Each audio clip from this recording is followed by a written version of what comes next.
Welcome to the Six Hats podcast, where I, Dr. Shami, a lifestyle and nutritional medicine family doctor, will talk about how women strive to find balance each day by juggling their six roles, being a woman, mother, daughter, partner, business owner, and professional. Hello everyone, welcome back to the Six Hats podcast, and today we welcome back Dr. Fabienne Chevalier. Now, for those who don't know her, she's a therapist, a motherhood and matrescence advocate, and an educator and researcher. She has been on the podcast several times, and you have to listen to her previous podcasts. So many of my listeners really connected with what she had to say. Now, she does have a focus on anxiety, depression, trauma, and anger, and she brings together therapy, coaching, and her background in sociology, psychology, and language in her work with mothers. Now, she is also a mother. And today's topic, we really wanted to talk about mother's guilt. And the reason for that is for many reasons. And I see, obviously, many of my patients are mothers, and the conversation can lead to, oh, I'm just feeling a bit guilty for taking time out for myself. I'm feeling guilty for actually investing in my own self-care. So I really wanted to talk about mother's guilt with Fabienne. I couldn't find a much better expert to talk about. So we'll dive in. Now, a little bit more about Fabienne. Most of her clients are mothers who feel like they've lost themselves and like they don't matter. They feel trapped, undervalued, and invisible, and believe that they are failing as mothers. So Dr. Fabienne helps them to break free from this unhealthy emotional roller coaster of motherhood and the unhealthy patterns they are stuck in, so they can reconnect with themselves, regain control, feel seen, valued, and supported. Now, Fabienne runs various group sessions for mothers, and all the resources will be found in the show notes. So welcome back, Fabienne. Thanks for having me. It's always a pleasure to be here and have these chats with you. It's interesting how much synergy there is between the people that we help. Absolutely, absolutely. And a great example is what I just mentioned, how, I really encourage self-care, and often mothers come to me at the end of the journey of chronic stress, almost burnout, and how it affects internally from thyroid to weight gain to gut. So it affects them physically, but I often have to make the connection to mental and what chronic stress actually has an impact on the body. And often we need to explore self-care, but I often find that mothers feel very guilty about this. So what is guilt when it comes to mothers and their feeling about not wanting to invest in themselves? So to understand mother's guilt, we need to understand what guilt is primarily. Guilt is a natural, normal, healthy human emotion. It points us to something we've done wrong. Let's say you come home from work, you're exhausted, and you end up snapping at your partner or your best friend on the phone. You feel guilty. You've done something wrong that doesn't sit well with you. It gives you an opportunity to go and repair that. You might go and apologize. Or let's say you scratch your neighbor's car by accident. You might go and apologize and offer to pay for the repairs, for example. Normal guilt is healthy because it points us to the direction of something that we've done wrong. We've made a mistake. It points us to our values and says, this doesn't sit well with me. I need to repair this. I need to fix this. So when it's expressed in news like that, it's very useful because it gives us a framework for what matters to us. But mum guilt is quite different. So mum guilt is this idea that, or this feeling that we're never doing enough, no matter how much we're doing for our children. And I'm sure you're going to have some examples. I can give you some examples from my clients. I have clients who feel guilty for not having had natural birth, for not being able to breastfeed, for going to work, for enjoying working, for having a messy house, for having a cleaner, for allowing the children to have takeaway food after a busy day at work, for letting the children have more screen time when they've got a busy, urgent deadline to meet, for taking time out. I could go on and on and on. Taking time out is a big one. And they feel a level of guilt that's beyond what's happening. Mum guilt isn't about the fact that you've done something wrong. It's about having a judgment on yourself. The story goes, I'm not a good mum. I should be able to handle it. I should be able to do this. I should find it easier. I shouldn't yell. I shouldn't get angry. I should not struggle. It should come easy. All the shoulds and the shouldn't. So we place a judgment on ourselves about how we should be. And when we place a judgment on ourselves, we make it mean something about ourselves. It means we're comparing. And the interesting thing is what we're comparing against. So we're comparing against other mums that we assume are doing much better than we are. But mum guilt is destructive because it becomes very excessive. It's become almost a badge of honor that women have to wear to show, to prove that they're good moms, that they're really agonizing over every decision that they make. The problem is that we're told that this is an inevitable part of motherhood, and it doesn't need to be that way. But if we buy into this idea that mum guilt is an inevitable part of it, we never look at actually what's really going on. That makes so much sense. I've got so many examples as well. And I love the one about the guilt for taking time out. And it can be really hard to do nothing or to just spend time not thinking or problem solving or actually going through a to-do list and creating a new habit around that, almost mindfulness, almost a meditation. And I think many of the listeners can really, really relate to that. But I'd love to move on. I've got a question. Where does mum guilt come from? And it's really interesting because when women become mothers, something happens and the only thing they focus on is their role as mothers, almost at the expense of everything else. And I see that so often. They actually put themselves last in the whole family circle. So where does that come from? Well, you're absolutely right in saying that women put themselves last, and being a mother becomes the be all and end all. Before women become mothers, they have other identities. They might be a sister, a friend, they might be an artist, they might be a worker. All of that takes a back seat because, and it's related to where mum guilt comes from. It comes from the fact that we've been socialized into this idea of what it is to be the perfect mum. It's something I've talked about on your podcast in a previous episode. But just to summarize, we are brought up and socialized in this idea that there is such a thing as a perfect mother. And the perfect mother, she finds motherhood easy and natural and instinctive, is supposed to sacrifice herself, her dreams, her desires to her children. She's supposed to be devoted 100% to her children. She finds the whole experience blissful and joyful at all times. She's calm and nurturing. She can't possibly be angry or yell. That just doesn't feature in all of this. So we are socialized in many ways, and I talked about how that shows up in the previous episode, but we socialize in this idea that there is such a thing as a perfect mum. And so when we become mums, we hit against that picture that we sometimes even not aware exists.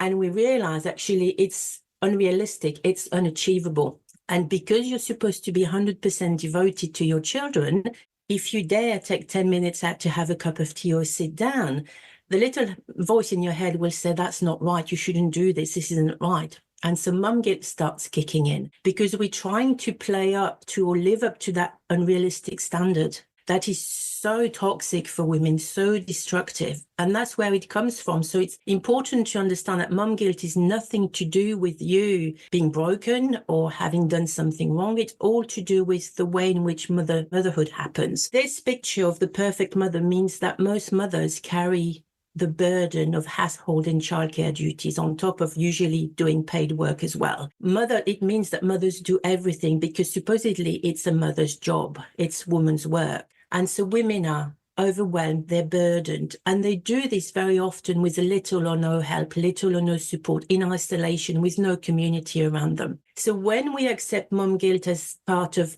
the normal part of the motherhood journey, we don't look at these things, at all these systemic issues that actually means that mothers are so stretched, they're burnt out, they're overwhelmed, they just can't cope anymore.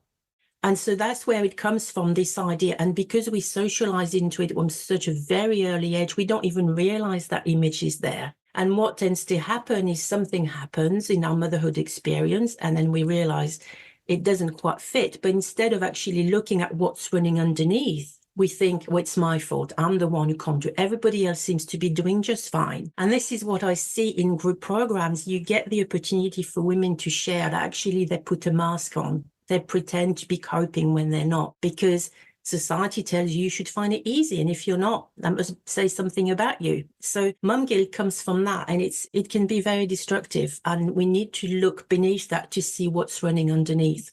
I would love to dive deeper. So does that perspective come from perhaps your own mother or your own culture, the society that you live in, and perhaps is there an influence of social media? Like, how do mums get that imprint that this is how it should be? It comes from multiple sources. from as young girls, we observe our mums and our grandmothers and how they're treated and what roles they have in the home and how they're treated by the men in our lives and by society. For most of us, mum is hidden. It's something that, she does everything for the children. She never stops. That's the image we grew up with. But you see this constantly in movies. The happy, joyful mother who's not thrown by anything at all. You see this now more and more in social media as women buy into this idea. You see that what's called the mummy wars on social media. Women attack each other for the best way to parent, not realizing that this is running under the background. And of course, each culture will have different versions of that, but we are also socializing this idea of what it is to be the good girl. Very early on, girls are brought up with this idea that you are there for the benefit of others, to be helpful to others. So you learn to please people, you learn to silence yourself, to kind of contort yourself to please other people, to be accepted, because you're told the way you are is not acceptable. So if you cry, you're too emotional. If you're assertive, you're too bossy, you're too aggressive. There's all sorts of ways that we get taught that being a girl is not right, and you have to be a good girl, you have to follow the rules, you have to be quiet, you can't disturb people, you can't own your space. And the same goes with mothers. So we learn this from observing people. If you watch documentaries on the news, for example, about motherhood, they all depict the horrible mother, that who's really kind of the bad mum, or the perfect mum. You depict it as one or the other.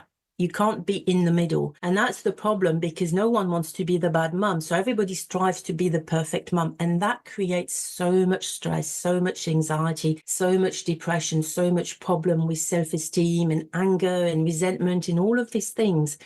And there will be different variations across cultures, but most cultures will have this idea of what it is to be a good mum. And of course, religion plays a big part in that as well. If you've come from a very religious background as well, you have this punishments about, being accepted and going to hell and all of these things. And so it's something that runs underneath, and it's something that we need as part of members of a society. We learn what the rules, the norms of our societies are, but what we don't realize is how they affect the way we think, we feel and behave later on. Really, really important messages that you've just said about our unconscious learning as well, the rules of life that we've decided to take on board of what we're seeing, but it's our perspective. And it's really easy to be influenced by the community around us. And I often hear mums, when their kids go to certain schools, they're actually under pressure to dress a certain way when they go and pick up the kids, or behave a certain way. They have to be incredibly involved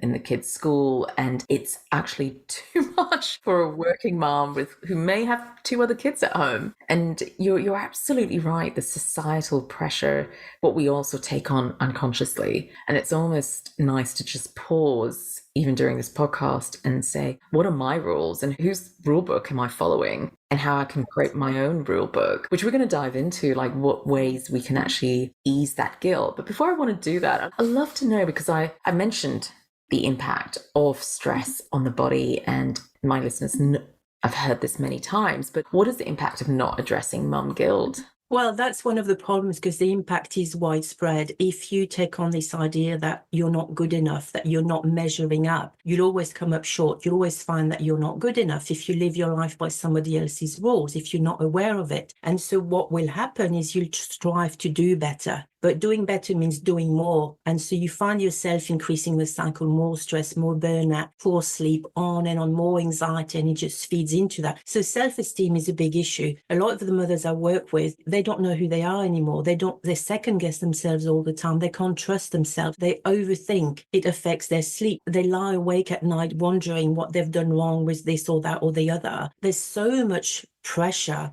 and it leads to dysregulation. The nervous system is so dysregulated, which is, I know, one of your areas of interest. But women live in kind of fight or flight mode constantly, and then it leads to physical issues, mental health issues as well. So that's a big thing. But when we internalize this idea that we're not good enough, if we make it mean something about ourselves, it becomes shame. And shame is very destructive. So guilt is action-based. It says, I did something wrong. Shame is identity-based. It says, I am bad. It's my fault. And when you're in that space, which a lot of them get to, because they look around and everybody's putting this mask on, the perfect motherhood, they think, I'm the only one, so it must be me. Therefore, I'm bad. And so it eats up and it carries on that cycle. But it leads even further. When we do that, our daughters are observing us. They learn this message. This is what it is to be a mum. This is how you are a good mum. Our sons learn this is what you can expect from the mothers in your life as you grow up. So we repeat the cycle over and over again. So it's very detrimental for us, for our mental health, for our physical health, for our children, our families, because it stops us from looking at what is actually going underneath. It stops us looking at what kind of mum do I want to be? Actually, what are my roles? Why are all these shoulds running in my head? Who says that I should do this, that I should be like this? But most women are so busy that they don't stop to think about that. One of my clients, she says she feels like a hamster on a wheel, constantly running but never getting anywhere. And it really shows because it affects relationships. You find that you argue with your partner because you're so depleted. You're on the edge a lot of the time. It affects your health, as we've talked about, your sleep, your gut issue, how you feel. It affects your mental health, but it affects going forward how your children are going to go forward as parents and what messages they take on. Often when I say that to clients, they kind of go, wow, so my daughter is learning to do this. This is what it's going to lead to. And often that can be a catalyst for them to realize I need to do something about this because the impact is massive if we carry on. And as you know, because you see this in your practice all the time, the level of maternal burnout, it is an all-time high. And COVID has highlighted that. But it's somewhere we can't carry on like this because the impact is greater and greater and greater. How far is it going to go? So the impact is really quite severe. And when we live in this idea of I'm not good enough, we live in a perfectionist world where we're trying to constantly do better. And when we try to do better, it means we do more, we take on more to prove we're measuring up. And so it repeats the cycle. So there's no room for growth. There's no room for humanness. There's no room for recognizing I'm a human like anybody else. I have some needs that need to be met, because the picture of the perfect mother, she doesn't have any needs. It's all fulfilled by her children. And so the needs she had met through various identities before, maybe she was a friend, maybe she was an artist, whatever. If all that is put on hold, doesn't get to see the light of day, those needs aren't met. We are social creatures. We need social contact. We need to be part of a group. We need to have control over our lives. We need to have autonomy. We need to have a sense of purpose. Many women had that through work prior to becoming mums. Many are having to step away from the work because the demands of motherhood are so intense that don't match up with careers. And women, I mean, I know I can think of a mother right now who is a high-level career woman, and she's never told anyone she's a mum. Oh, wow. To that degree, because she was so aware of the impact of motherhood on her career, but the stress it's causing her because she's missing every milestone, she's missing every key thing. She can never use motherhood as a value to say, I want to do this. So for me, that really shows how far women are caught up in this idea of either you're the perfect mom and therefore you have to be devoted to your children, and you can't have a career because your career is going to stall or be affected by motherhood. So it's a really, really big issue. And women really need to start thinking, is this how you want to live your life? Because you are a human being, and yet mothers are expected to be superhuman, but they're treated as being subhuman. They're treated as if they don't matter, as if they don't belong, as if they've got no needs, as if the motherhood element is all private, so it must be kept hidden somehow, somewhere. You don't talk about it. So when you don't talk about things, you keep things hidden, it affects your mental health, your well-being, your sense of self. So the impact is ongoing. Absolutely huge. Beautifully said. And I can think of so many scenarios where, just upon reflection, how we're always doing rather than just being. And I remember having chats to, I think I met someone came to visit the clinic and she was extremely stressed. She had a different role, not a patient. And I remember she was saying, but isn't that how it is? That's how it is. That's how I'm always busy taking the kids to different activities. She looked stressed. She looked unwell, but it was that ultimate defeat of this is how it is. And that's where the whole passion for this podcast is to say, no, it doesn't have to be that way. Whose rule book are you following? You can create your rule book. And that's where I'd love to go on next. What can mums do about easing guilt? one of the things, actually, as you were talking, I come across this a lot where mum says there's nothing that I can drop. Everything has to carry on. I have to, it's my job and everything is essential. So one of the things I do with my clients is to do like a mental load audit. And I've got that as a free resource on my website if your listeners want to go on that. But it basically lists all of the activities that mums do, because seeing it in black and white, the tiny little things, you realize how much you carry. And that gives you a picture of what happens in the family. So mapping out what you're doing for starters and what is your role, because family is a team sport. It's not an individual sport, but mums are trying to play all the positions. So mothers find it very difficult to ask for help because they don't know what they can delegate, because they've got this idea that they should be responsible for everything and they should be able to do it well. So I can think of clients, for example, for whom the clean dishwasher will remain full for 2 or 3 days because no one in the household will take the responsibility because it's mum's job and mum's been too busy for 2 or 3 days to empty it. And so at some point, it's really take stock of everything you're doing and assess, is this really essential? If it isn't, let go of some things. And if it is, who else can do it in the family? But the other thing is to let in this idea that maybe mum guilt isn't about me. I haven't done anything wrong. I'm not broken. I'm not a bad person. It's to do with the absence of support, the absence of community, the isolation that I'm mother in, the context in which I mother. And it's to do with all these shoulds in my head. So identify those shoulds. What are they telling you to be? What are they telling you to do?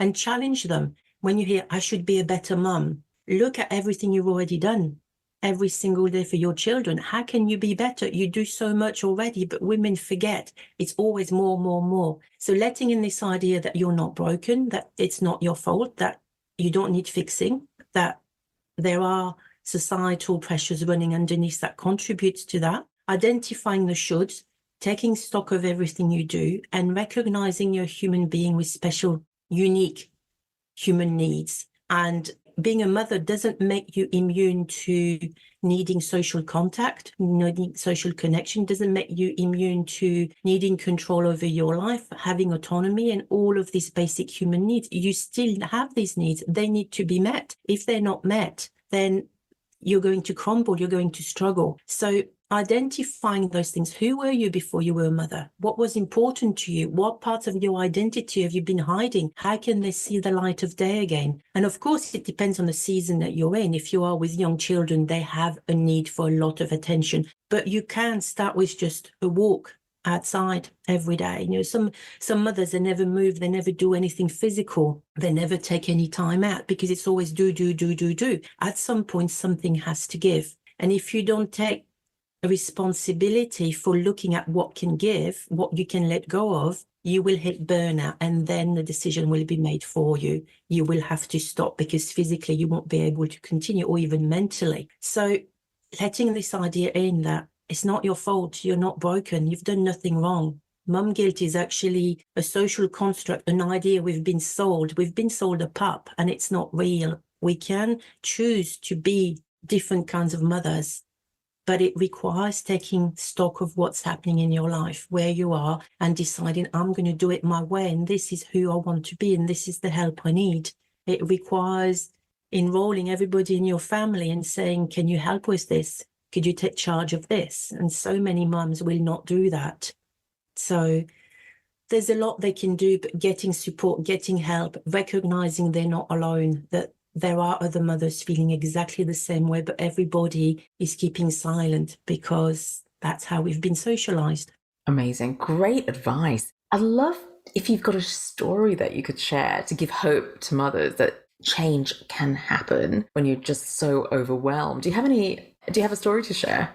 Oh, I have so many clients, for example, who say to me, the thing I hear very often, I feel like I don't matter. I feel like a slave to my children. I feel like I don't exist. Like my husband doesn't even know I'm here. He doesn't recognize what I'm doing. And part of it is because they're trying to be this ideal mum. So one mum came to me with this, and it was really affecting her relationship because they were arguing all of the time. She was depleted, doing all of these things. And when they did the work on all of these it helped her recognize that she was in a job that she didn't actually enjoy anymore. Her priorities had shifted, but she still wanted to work. So we helped her map out where she wanted to go, what she wanted to do, doing the work to help her have a language to discuss things with her husband so that she wasn't blaming him. Because very often that's where couples end up. It's your fault. You're not listening to me. You don't even know I exist. So it's never going to lead anywhere good. So it gives them the language to explain what's going on without blaming, so that the partner can come on board and realize, actually, yes, I've bought into this idea as well, but there are things that we can do together. So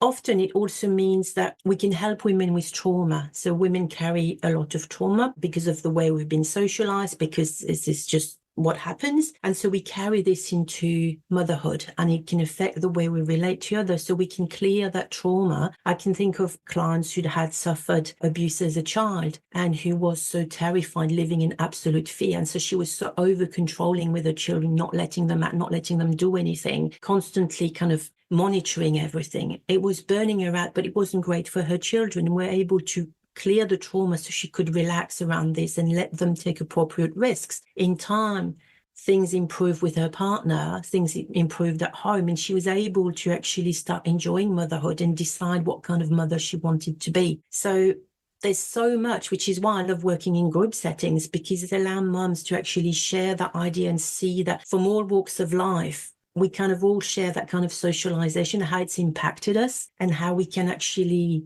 take control and decide who we want to be, how we want to mother. And that's something that we very often don't do when we get into motherhood. I love that. I feel like we need to say that again and almost end on that as well. Is what kind of mother do you want to be? You have a choice. It's up to you. You have the power to decide. I love that. But before we go on to our final question, I'd love to know, as a mother yourself, how does that impact your work? Well, the interesting thing for me is having that background in sociology and psychology before I became a mother. It didn't stop me struggling when I became a mum, even though I had all of this knowledge, because the reality is very different from everything you hear about. And so when I started struggling, I thought something's going on underneath. So I went looking for all of these things running underneath. And now, as a therapist, I find that my work is massively enriched by helping people understand all of these bigger issues. Because when we work with mental health, people often think it's an individual matter. It's me. I mean, what we don't realize is a lot of the way we think, we feel and behave is actually linked and shaped by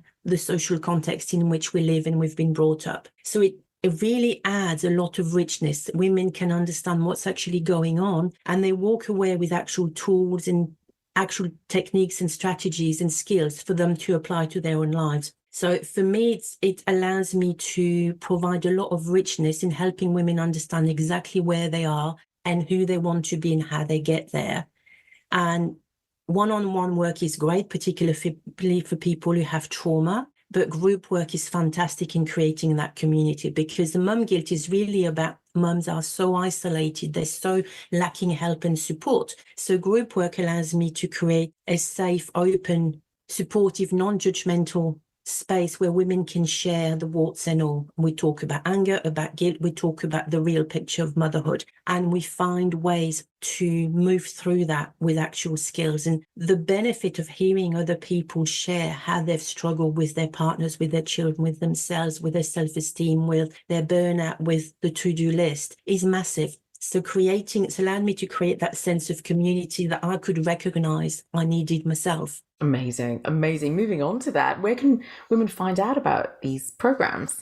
They can find me on my website at www.drfabienne.com.au. That's DRFABIENNE. I'm guessing you're going to link that in the show notes. So there's details on my group program, which runs several times a year. There's also free resources, including the mental load audit that I mentioned earlier, but a number of resources on my website that women can download, and on LinkedIn. And I also run a small Facebook group called So Much More Than a Mother that women can come into, and that we talk about all of these issues. So there's different ways that they can find me. Amazing. Thank you so much for your time today, Fabienne. I have to have you back. There's so many more topics to talk about. Thank you. It's fascinating. Thank you so much for having me.